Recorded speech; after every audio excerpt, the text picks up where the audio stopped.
काफ़ी लोगों की वीडियोस देखी हैं। वो कहते हैं कि आप सीएससी स्कॉलरशिप पे जो है ना बड़े आराम से लेविश लाइफ गुजार सकते हो इफ़ यू आर सिंगल। ठीक है ना, आप उसमें से बचत भी कर सकते हो, घर भी भेज भेज सकते हो, या इवन दो आप छुट्टियों में किसी और कंट्री आप विज़िट भी कर सकते हो। इतनी आपकी बचत हो जाती है सीएससी के स्कॉलरशिप पे। हम्म। क्या ये मुमकिन है कि आप उसमें इतनी इंजॉयमेंट करें? हाँ, अगर टेयर 2 और टेयर 3 सिटीज़ में हो, जिस तरह शियान हो गया ना, सिंगल बंदा तो हो सकता है इस तरह।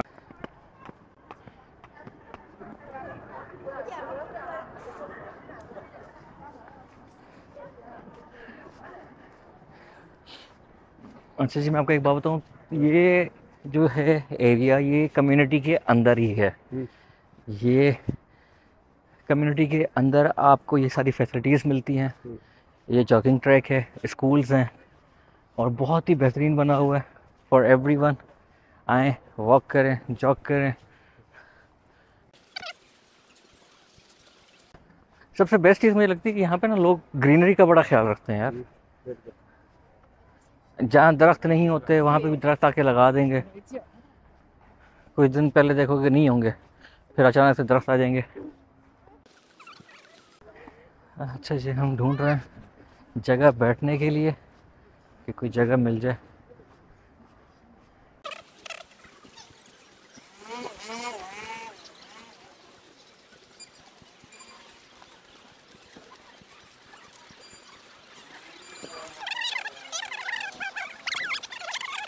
अच्छा जी, फाइनली हमें जगह मिल गई बैठने के लिए।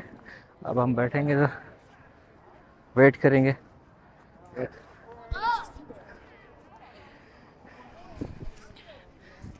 अच्छा जी पंकज भाई, तो मुझे ये बताएं कि आपका क्या एक्सपीरियंस क्या रहा है चाइना में? यार, चाइना एक बेस्ट कंट्री है रहने के लिए। एक तो सिक्योर है यहाँ पे रहना ना, हर किस्म की फैसिलिटीज़ यहाँ पे मौजूद है। ख़ासकर पढ़ाई के लिहाज से भी चीप है ये, और आजकल रिसर्च बहुत अच्छी है चाइना की। और क्योंकि यार ये लोग इन्वेस्टमेंट बहुत कर रहे हैं ना डिफरेंट प्रोजेक्ट्स में ना। और उसके बाद ये फ़ायदा होता है कि अगर किसी ने मास्टर किया यहाँ से, और अगर वो पीएचडी या जॉब करना चाहे तो उसको जॉब भी मिल सकती है।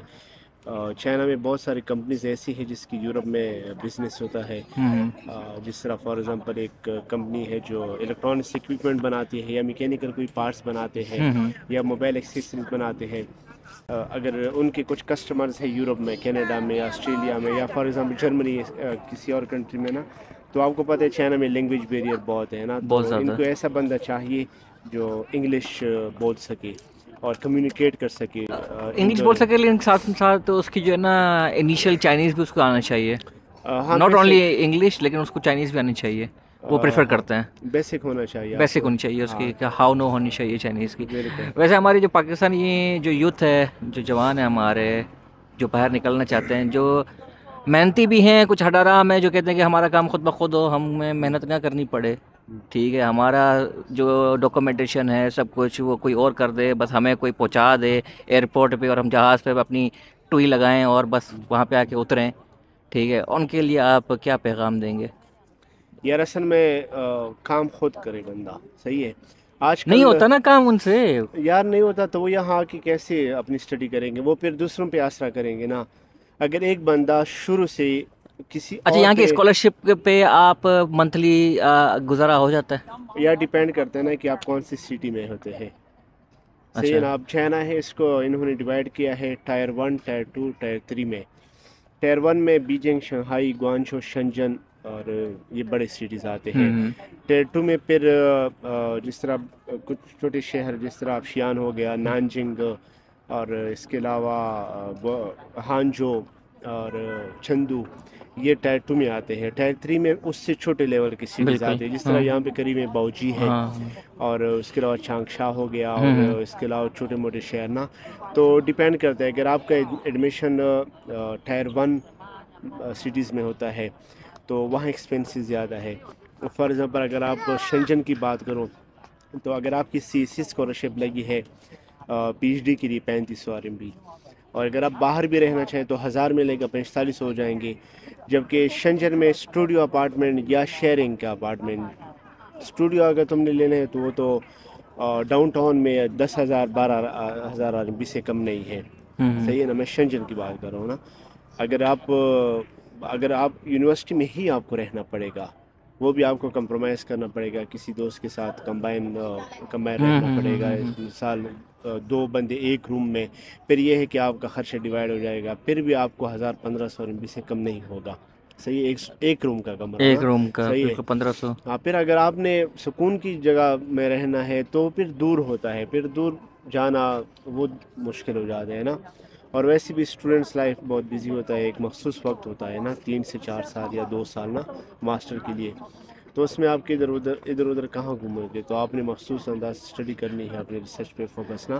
फिर अगर आपका शियान जैसी सिटी में दाखिला होता है, या चंदू में या नानजिंग में, तो वो फिर ठीक है। टायर 2 या टायर 3 वाली सिटीज़, वहाँ पे फिर आप आराम से रह सकते, जिस तरह यहाँ पे लोग रह रहे हैं। 2 कमरों का अगर आपको 2,000 में मिलता है तो मेरे ख्याल में ठीक है, इतना बुरा नहीं है, यहाँ पे गुजारा है। अच्छा, काफ़ी लोगों की वीडियोस देखी हैं, वो कहते हैं कि आप CSE स्कॉलरशिप पे जो है ना बड़े आराम से लेविश लाइफ गुजार सकते हो इफ़ यू आर सिंगल। ठीक है ना, आप उसमें से बचत भी कर सकते हो, घर भी भेज सकते हो, या इवन दो आप छुट्टियों में किसी और कंट्री आप विज़िट भी कर सकते हो, इतनी आपकी बचत हो जाती है CSE के स्कॉलरशिप पे। क्या ये मुमकिन है कि आप उसमें इतनी इंजॉयमेंट करें? हाँ, अगर टायर 2 और टायर 3 सिटीज़ में हो, जिस तरह शियान हो गया ना, सिंगल बंदा हो तो सकता है। इस तरह किसी का घूमने फिरने का शौक़ हो तो वो घूम फिर सकता है, इतना इशू नहीं है यहाँ पे। क्योंकि पाकिस्तान भी लो, आप ज़्यादा पैसे कितने भेजोगे, फॉर एग्जाम्पल 40-50 हज़ार भेजोगे, इतना ही काफ़ी है ना। अगर आप 3,000 स्कॉलरशिप में से आप 3,000 की 3,000 भेजोगे तो घर वालों को और ज़रूरत होती है। सही। इतना तो आपका एक्सपीरियंस है ना कि सही है। घर वालों के आप जितने पैसों पे आदी करोगे उतने मुनासिब से वो खर्च करेंगे। सही है। सही है। अगर आपने शुरू से उसको हज़ार RMB बेचते रहोगे तो लाजमी बात है वो 1,000 RMB के मुताबिक खर्चा करेंगे बिल्कुल ना। बिल्कुल। तो इस तरह हमारे हैं कुछ दोस्त, जब CSE स्कॉलरशिप में थे वो घूमते फिरते थे यहाँ चाइना में भी, और बाहर छुट्टियों में आप जा सकते हैं। जिस तरह यहाँ से चाइना से आप थाईलैंड इजीली जा सकते हैं, मलेशिया इजीली जा सकते हैं, दुबई इजीली जा सकते हैं ना, तुर्की भी जा सकते हैं। आई थिंक, हाँ, मैं तुर्की का नहीं एक्सपीरियंस, लेकिन अगर आप किसी यूरोप कंट्री में जाना चाहे तो वो इतना इजी नहीं है यहाँ से जाना, क्योंकि यूरोप आप किसी एक रीज़न से जाओगे ना। फॉर एग्जांपल आपकी कोई कॉन्फ्रेंस पेपर हो, या फॉर एग्जांपल कोई और इशू हो, कोई और बात हो, तो आप तब जा सकते हैं, वैसे वहाँ भी नहीं जा सकते ना। और इसके अलावा चाइना में तो घूमना फिरना इतना मुश्किल नहीं है। अगर आप किसी और सूबे में जाओगे तो ज़्यादा से ज़्यादा 1,000-1,500 आपका खर्चा आएगा 2-3 दिन का ना। बिल्कुल। तो ठीक है, घूम सकते हो आप, इशू नहीं है। सही है। और वैसे अच्छा, ये बात थी सिंगल बंदे के लिए यहाँ पे। अच्छा, अगर आप मैरिड हो और आपका पार्टनर भी अगर स्कॉलरशिप पे है और आपके बच्चे भी हैं, इवन दो वो 1 या 2 बच्चे हैं, ठीक है ना, और आप PhD में हो, तो आपको जो है 3.5 तो आपको वैसे ही मिलता है, जब आप बाहर रहते हो तो 4.5 मिलता है। ठीक है, तो आप 4.5 हो गए आपके 9,000 में आप बड़े आराम से विद फैमिली यहाँ पे वक्त गुजार सकते हो, रह सकते हो और आराम से रह सकते हो, नो प्रॉब्लम, कोई मसला नहीं है इधर। तो ये चीज़ें यहाँ पे बहुत अच्छी हैं। आप लेकिन यहाँ पे वही है, दूसरे कंट्रीज़ की तरह यहाँ पे वर्किंग आवर्स नहीं होते, लेकिन हाँ अब इन्होंने थोड़ी सी पॉलिसी चेंज की है अपनी, लेकिन वैसी नहीं है। तो यहाँ पे स्कॉलरशिप आपको इतनी अच्छी मिल जाती है तो आपको काम करने की ज़रूरत नहीं पड़ती, लेकिन यहाँ पे लोग फिर भी छुप छुपा के टीचिंग की जॉब करते हैं, स्कूल टीचिंग की जॉब करते हैं, उसमें अच्छा खासा पैसा छापते हैं वो लोग। लेकिन वो इट्स ऑल अबाउट लक कि अगर आपको मिल जाए तो। अब तो ये बहुत सख्त कर दिया इन्होंने, अब बोलते हैं भाई, पेरेंट्स भी बोलते हैं अब हमें गोरा चाहिए, अंग्रेज़ चाहिए, नॉन नेटिव नहीं चाहिए हमें। तो काफ़ी लोगों की अभी जो है ना रोज़ी रोटी पे लात पड़ चुकी है यहाँ पे, जो टीचिंग के लिहाज से सोच के आते हैं कि हम इंग्लिश टीचर बनेंगे और ये करेंगे। ना ना ना ना। हाँ, आप भले पाकिस्तानी हो, इंडियन हो, बांग्लादेशी हो, जो भी हो, लेकिन आपके पास अगर पासपोर्ट अगर अमेरिका का है, कनाडा का है, बाहर का है, किसी और कंट्री का है, तो फिर आपके मज़े ही मज़े, फिर आपको आराम से जॉब मिल सकती है टीचिंग की भी। हम देशियों की जो ना पाकिस्तानी, इंडियन, बांग्लादेशी, हमारे जो पासपोर्ट है हमारी इतनी कोई वर्थ नहीं है, एज़ यू नो एवरीवन। तो वैसे अच्छा है यार चाइना, अच्छा है, गुड है, सुकून है। क्राइम रेट कुछ भी नहीं है। मुझे भी 1 साल होने वाला है, मैंने भी अभी तक कोई ऐसा कोई सीन देखा नहीं है इधर, ना कभी कुछ हुआ है, तो अच्छा ही है।